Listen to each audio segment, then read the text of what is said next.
नमस्कार दोस्तों, नमो भारत न्यूज़ में आपका स्वागत है।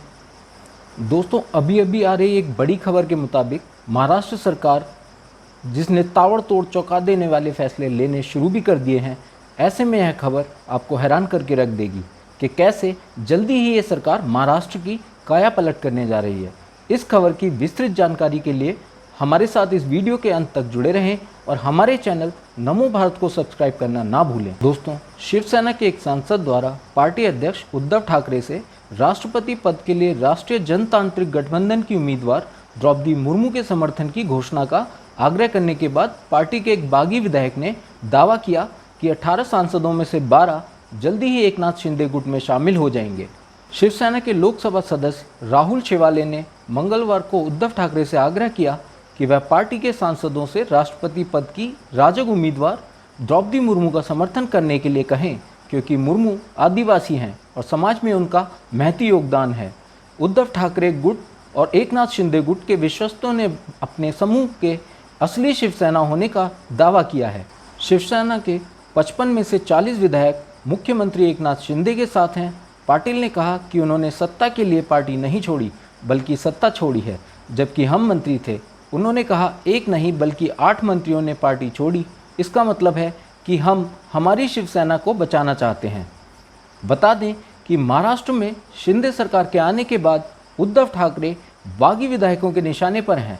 महाराष्ट्र के औरंगाबाद जिले से शिवसेना के बागी विधायक ने आरोप लगाया कि पार्टी प्रमुख उद्धव ठाकरे को घेरे रहने वाले 4 लोगों की मंडली की वजह से ये बगावत हुई। तो वहीं वैजापुर के विधायक रमेश बोरनारे ने कहा, शिंदे के मुख्यमंत्री बनने से शिव सैनिक खुश हैं। उन्होंने बिना नाम लिए कहा, उल्लेखनीय रूप से 50 विधायक साथ छोड़ शिंदे के पक्ष में आ गए हैं, लेकिन मैं इस स्थिति के लिए उद्धव ठाकरे को जिम्मेदार नहीं मानता।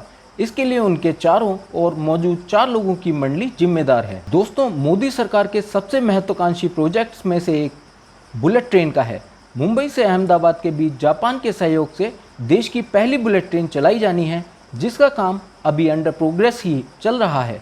महाराष्ट्र में महाविकास अघाड़ी की सरकार बनने के बाद इस प्रोजेक्ट में जमीन अधिग्रहण जैसे बुनियादी स्तर पर भी तमाम तरह की रुकावटों की खबरें थीं, लेकिन अब जब महाराष्ट्र में सत्ता ने करवट ली है तो बुलेट ट्रेन की उम्मीदों के लिए फिर से पटरी पर लौटने की सुगबुगाहट सुनाई दे रही है।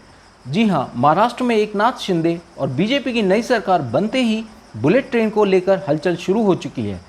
प्रधानमंत्री मोदी के इस ड्रीम प्रोजेक्ट की उम्मीदें फिर से पटरी पर लौटती दिख रही हैं।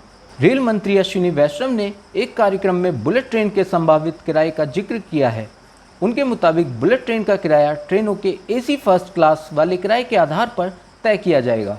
उद्धव ठाकरे की सत्ता से विदाई के साथ ही बुलेट ट्रेन के अटके काम के फिर से जोर पकड़ने की संभावनाएं बढ़ गई हैं।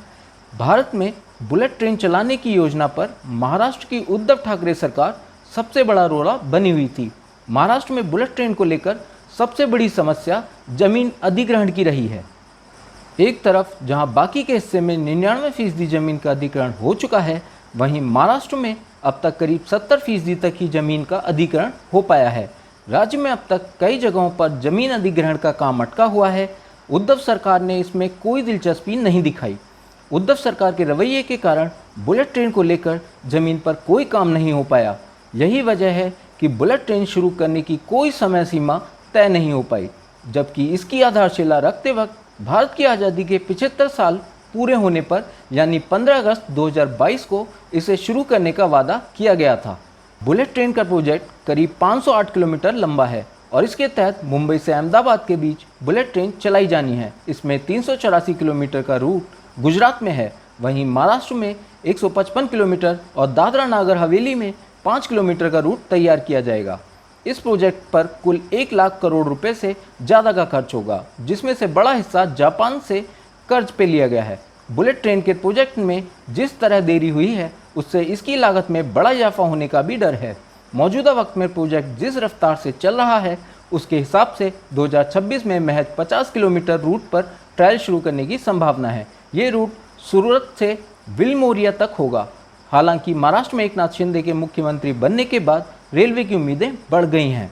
एक और महाराष्ट्र के पूर्व मुख्यमंत्री और शिवसेना प्रमुख उद्धव ठाकरे की मुश्किलें कम होने का नाम नहीं ले रही। पार्टी के बागी विधायक और मुख्यमंत्री एकनाथ शिंदे ने उन्हें एक और झटका दे दिया है। ठाणे के 66 नगर सेवक शिंदे गुट में शामिल हो गए हैं। आगामी नगर निकाय चुनाव से पहले 66 नगर सेवकों का शिंदे को समर्थन करना शिवसेना के लिए एक और बड़े झटके के तौर पर देखा जा रहा है। ठाणे नगर निगम में शिवसेना पिछले कुछ दशकों से सत्ता में है। ठाणे को एकनाथ शिंदे का गढ़ माना जाता है।